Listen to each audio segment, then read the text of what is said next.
What is going on, UFC fans? How are you doing? I hope your holidays are going well. Christmas, Kwanzaa, whatever you're doing. Hanukkah.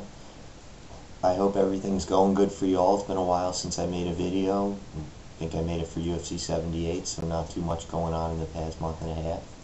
But I'm back for my UFC 79 predictions, Nemesis, and couldn't be back at a better time. I'm very excited about this card. I hate to see injuries, but I think it's the most beneficial injury in a main event that there's ever been in MMA. I think that Hughes is kind of at a precarious position in his career, and it's good that the fight's happening now between him and GSP before he gets any more years tacked on to his age.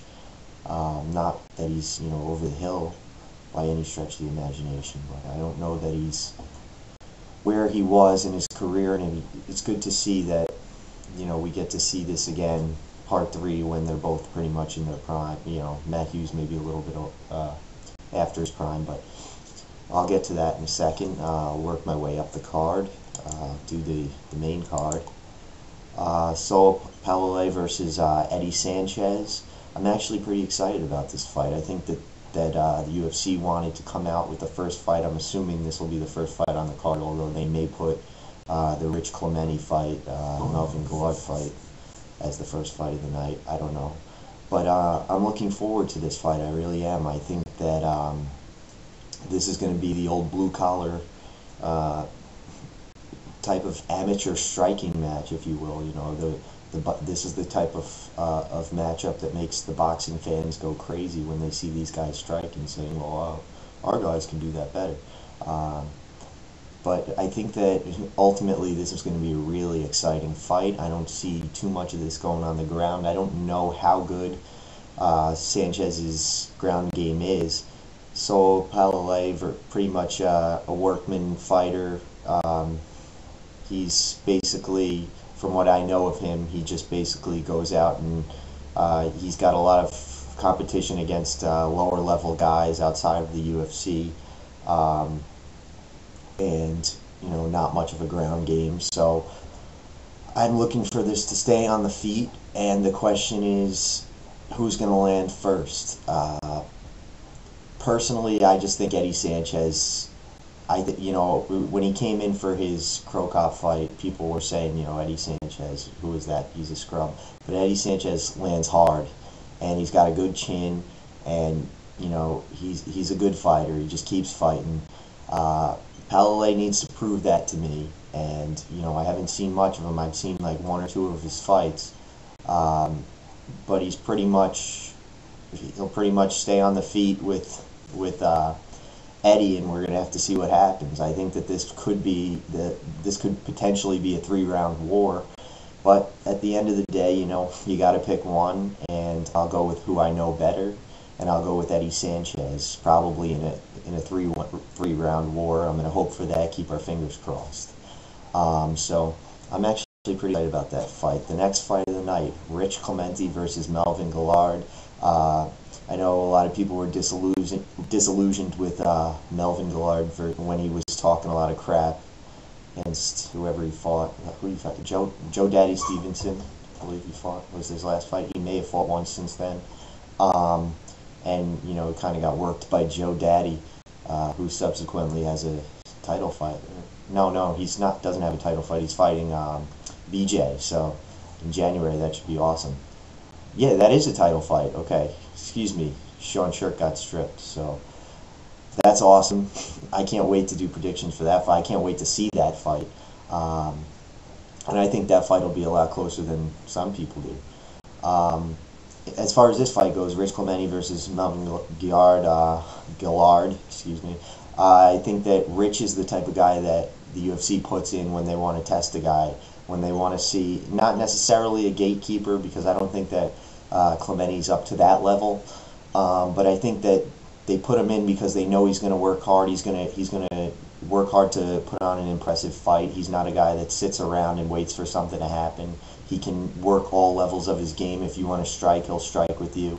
not the most proficient striker, but a good striker, you know, well, a decent striker, decent on the ground. Just an overall, he's a decent fighter. He's not, he doesn't blaze any trails, but he's a good fighter. He's got a lot of experience, and you know, Gallard's going to have his hands full. I think what this fight comes down to is Gallard's a more dangerous fighter, a more dynamic fighter. He's got better stand-up, and I think that if he can, you know, stay on his feet for long enough, Clemente is going to walk into something. I don't know, you know, how good Gallard's ground game is as far as, you know, if he's in defensive positions, but you know, I think he's going to be able to stand this fight up for long enough to catch Rich Clemente with something. I think the UFC put Rich Clemente in there to make Gallard have a tough fight, but to make Gallard impress. And I think he will, and I think he'll win that fight. And then where he goes from there, I don't know.